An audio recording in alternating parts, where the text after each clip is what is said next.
Hey guys, welcome back to Bad Luck Garage. Today we're going to do a little update video on some of the projects we got going on. Some cool stuff in the mail today. Just going to go over it. For those of you who have been waiting on me to do part 2 of our our videos on replacing the rear speakers in the 5th gen Camaros, our brackets came in today. These brackets are from carspeakeradapters.com.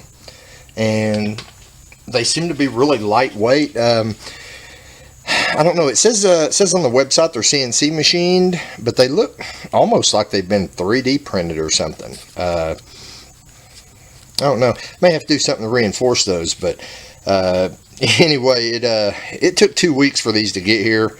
I'll go over that in a little more detail as to why it took 2 weeks for them to get here in the actual part 2 video where we install those.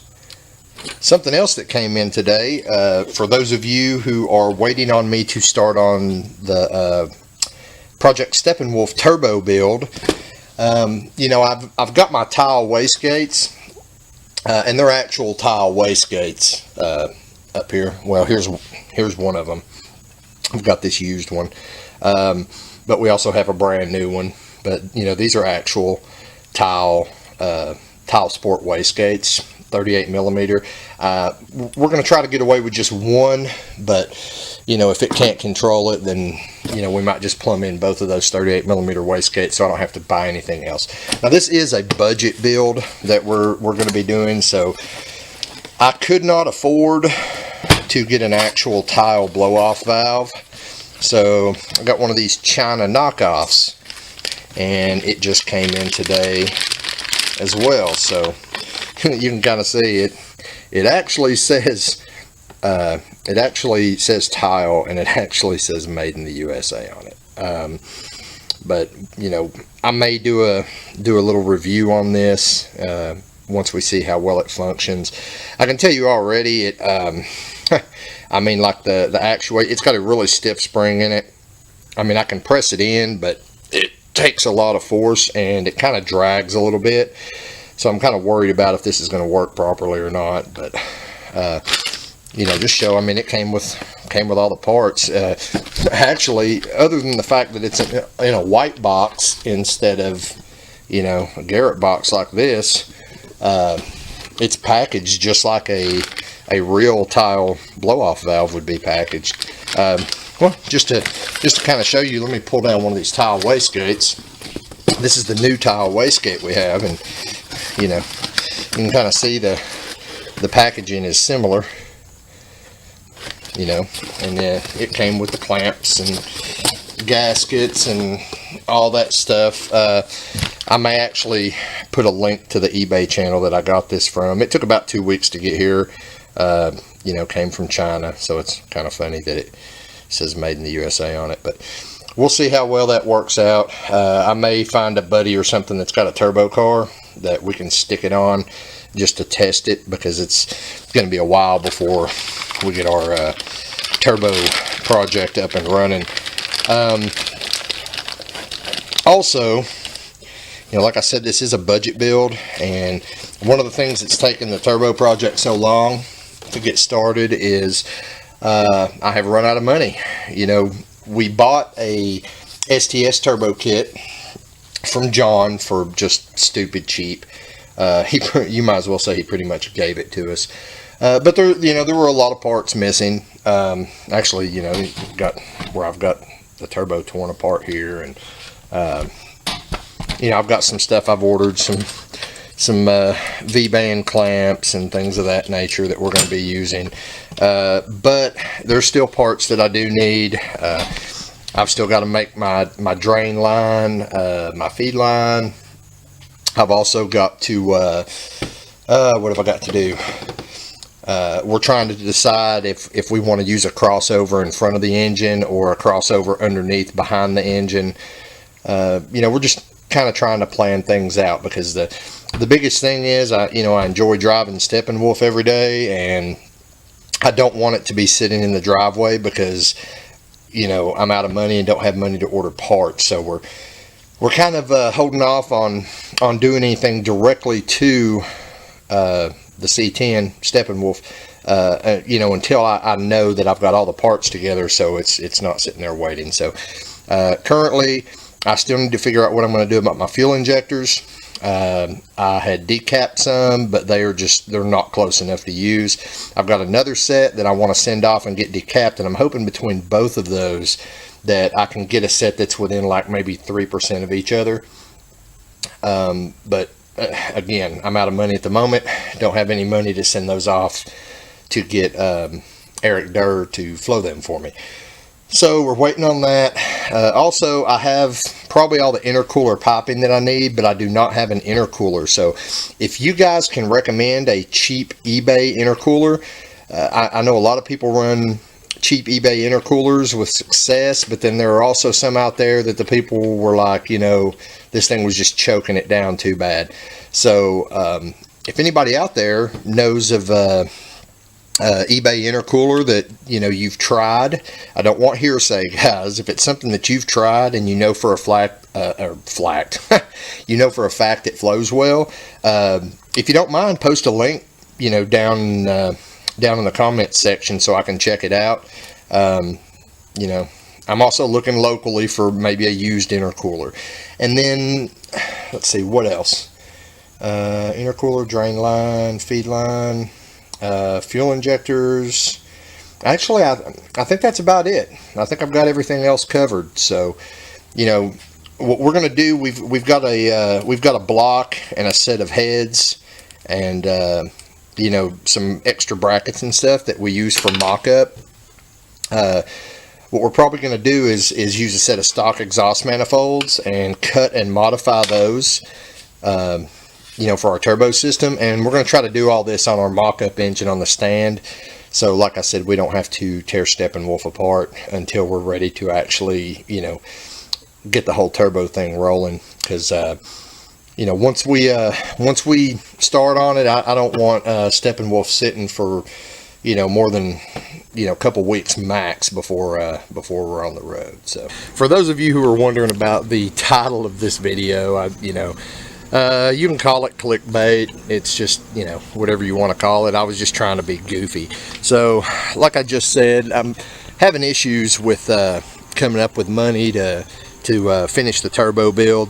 So I also do work on vehicles on the side. You know, it's kind of what I got going on. Well, when I said I got dumped, what I meant is someone dropped off a dump bed truck for me to work on. So this is a little project we got going on, actually, for my uncle who just retired. He retired a month ago, and he's got a lot of land. So he had bought this truck. You can see on the side here, it was actually a TVA truck, Tennessee Valley Authority, but it's got a dump bed on it and everything, so he can use it to haul wood. He's got a little like a little sawmill that he's set up over there on his land. So, you know, he wanted something he could haul stuff around, and he wanted the dump bed. This got a hydraulic dump bed. This thing, you know, comes all the way up. But he bought it. This thing runs perfect, but he's having wiring issues. The headlights don't work. The windshield wipers don't work. He said he may have me put a cheap radio in it, but so that's why it's over here, guys. He's oh yeah, and he's wanting me to install a 7-prong plug on the back, you know, for when he pulls a trailer with it. But anyhow, so you know, this is how I'm trying to make some money to finish up the turbo project here. So I'm probably actually going to get started on this tomorrow,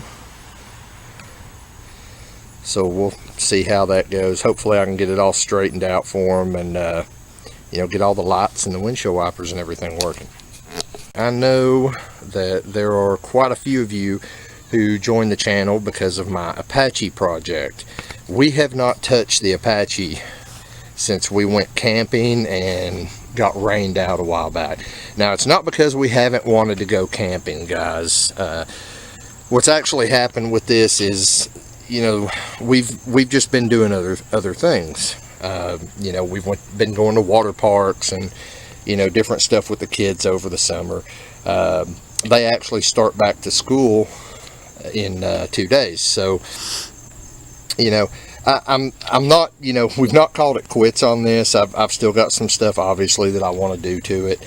And, you know, to be honest, I like camping in the fall better anyway, you know, when it's milder weather. So, maybe more videos coming on this thing soon. You know, I've still got to refurbish the step, the jacks. They are a pain in the butt to try to get up and down and use them. We've still got some stuff with the interior we've got to do. And, you know, in the winter time, we're probably going to do some plastic work, you know, on the roof, do some work on the windows, try to get it to where, you know, I don't have to have these tarps over it. But, that's what's going on with the Apache. Oh, and last thing I wanted to talk about is the wife's Camaro. As you can see, we got her windows tinted here. So, you know, we bought this thing new back in 2012, and it's a 2011 model. It was a leftover. So she's wanted her windows tinted ever since she got it, and after 6 years, we still hadn't had it done. Well, some of you may know that when they tint the windows in these 5th gen Camaros, they either, and this window's tinted too, guys, it just shows up because, you know, we don't have the speakers in it right now, and you can see the bright orange there on the rear deck. But when everything's put together, you've got the third brake light and the rear deck that comes here. So with that in there, if you take it to get it tinted, they have to cut the tint around the rear deck and the third brake light, and in my opinion, it just looks half-assed done. So while I had everything tore out of it doing the speaker install, and once we found out the speaker brackets were going to be delayed, especially, I was like, you know what, this is the perfect time to have her windows tinted. That way they can tint the whole back glass, instead of doing that, you know, that stupid cut around stuff bullshit that they do. Now, some shops will tear the interior apart so they can get to this, so they don't have to cut around that, but they charge a lot of extra money to have to disassemble the whole inside of the car. So we went ahead and got that done for her. She's pretty happy about it. We just went with 35%, which is the darkest legal tint here in Tennessee that you can run. Didn't want any problems. Plus, you know, at night it's a pain in the butt seeing out of, you know, a car that's got like 20% or darker tint. So just for safety reasons, it still looks good. You know, we went with the 35%.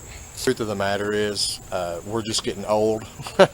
And not to point any fingers, but some of us don't have the eyesight we used to have, so I wanted to make sure she could see out of this thing at night. Now you're all up to date, you know what's going on with all the projects. I would love to sit in here and drag this video out into a long video like I usually do, but like I just got done saying, I've got a lot of stuff to do right now, so I'm gonna go ahead and wrap this up so I can go get started on the dump truck project, start getting that wiring straightened out, because that's money, guys. So that's priority. Then after I get that done, we'll go ahead and try to get the wife's car back together tomorrow, and you know, you'll hopefully by Monday or Tuesday, I'll have that video finished and edited and uploaded of you know, the part 2 of the speaker installation. I go get on this stuff, try to get it knocked out, and I'll see you in the next video, guys. Don't forget to subscribe.